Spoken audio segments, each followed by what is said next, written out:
అన్ని జిల్లాలు మన పిఆర్ మిషన్ అందరితో కూడా మాట్లాడి, అధికారులందరితో కూడా మాట్లాడి క్షేత్రస్థాయిలో ఏం చేయాలి, వీటన్నిటి మీద ఏమేం చేస్తారు వాటి మీద ఒక రిపోర్ట్, అలాగే proper directions principal secretary, honourable principal secretary Shri Shashibhushan గారు, అలాగే పంచాయతీరాజ్ డైరెక్టర్ శ్రీ కృష్ణతేజ్ గారు లీడ్ చేశారు.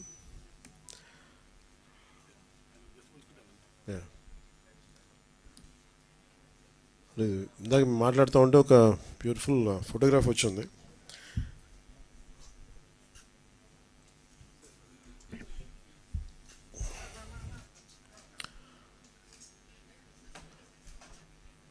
ఇది ఇంటర్నేషనల్ అవార్డు తీసుకునేంత చాలా, అంటే ఒక విపత్తు సమయంలో సహాయం ఎలా ఉందనేది క్యాప్చర్ చేయడానికి మీకు ఫోటోగ్రాఫ్. ఇది డ్రోన్ ఒక 8 కేజీల ఫుడ్ ప్యాకెట్ని ఎట్లాగా అది వాళ్ళకి అందజేస్తుంది అనేది, ఆల్మోస్ట్ మోకాళ్ళలో నడుము లోతు నీళ్ళల్లో ఆ డ్రోన్ ఎలా పనిచేస్తున్నాయి అనేది జస్ట్ చూపించడానికి. ఇది నేను చెప్పినట్టుగా మేము వచ్చి 100 రోజులు కూడా కాలేదు. చాలా ఛాలెంజెస్ మధ్యలో, ఆర్థికమైన ఇబ్బందులుండి, ఇలాంటి పరిస్థితుల్లో చాలా సమర్థవంతంగా రాష్ట్ర ప్రభుత్వం, అధికార యంత్రాంగం పనిచేయడానికి ఇది చాలా బలమైన తార్కాణం. అది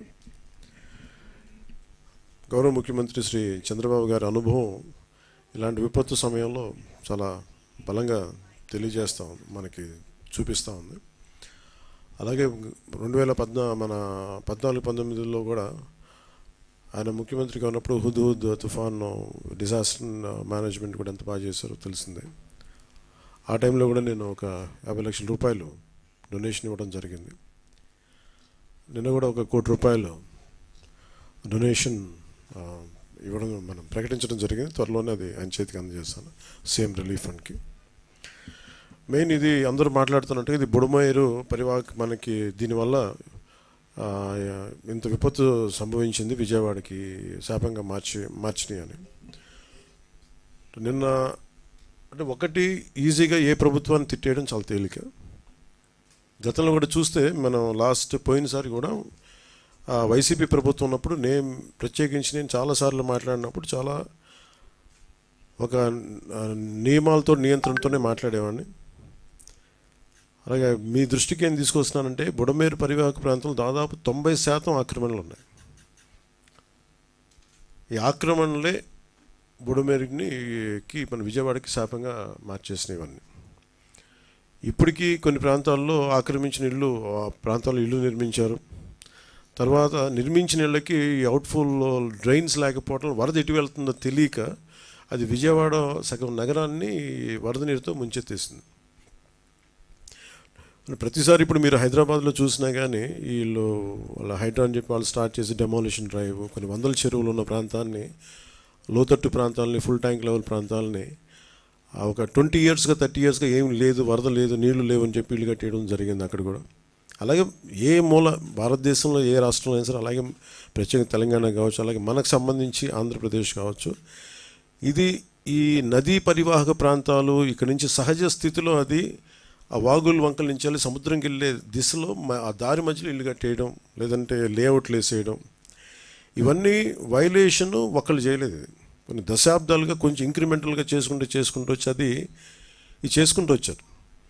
ఇది కూడా మేము అడ్డగోలుగా కూర్చోబెట్టి ఇది వైసీపీ ప్రభుత్వం మాటలు కాకపోతే వాళ్ళు చేసి ఉండాల్సింది. ఎంతో కొంత ప్రయత్నం కూడా చేయకుండా ఇలాంటి పరిస్థితుల్లో ఇంత సమర్థవంతంగా ఆ వయసులో ఆయన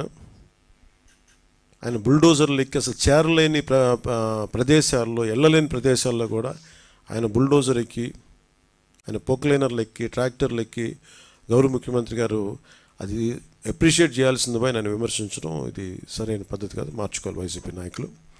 అలాగే వైసీపీ నాయకులకు కూడా నా విన్నపం, నా విజ్ఞాపన, మీరు విమర్శించడానికంటే కూడా ఇది మనందరి ఉమ్మడి సమస్య, ఇది మన రాష్ట్ర సమస్య ఇది. సో మీరు కూడా నడుము వంచి, మీరు కూడా బయటకు వచ్చి మీరు కూడా సహాయక చర్యల్లో పాల్గొనాలని మనస్ఫూర్తిగా కోరుకుంటా ఉన్నాను. అలాగే గత 2-3 రోజులుగా నేను కనిపించట్లేదు అది ఇది అని మాట్లాడుతాను. ఒకటి చెప్తాను, ఇప్పుడు నేను వస్తే నాకు ఇబ్బంది ఏంటంటే ఈ సహాయక చర్యల్లో ఇబ్బంది పడిపోద్ది. ఒకసారి అందరిని మీద పడటం, దానివల్ల అధికార యంత్రాంగానికి కూడా ఒత్తిడి అవుద్ది. దానివల్ల నన్ను వాళ్ళు చెప్పడం వల్ల రాలేకపోయాను. అది నిన్న మీకు క్లియర్ కట్గా తెలియజేశాను. ఇంకా దీన్ని విమర్శించాలని ఎవరన్నా వైసీపీ నాయకులు అనుకుంటే భవిష్యత్తులో ఎప్పుడైనా సరే మీరు నాతో పాటు రావచ్చు, ఎక్కడికైనా సరే నాతో పాటు నా కాన్వాయ్లో తీసుకెళ్తాను మిమ్మల్ని. నాతో పాటు నడవండి, ఎలా ఉంటుందో మీకు అర్థం చేసుకున్నప్పుడు అప్పుడు మీరే సలహా ఇస్తారు.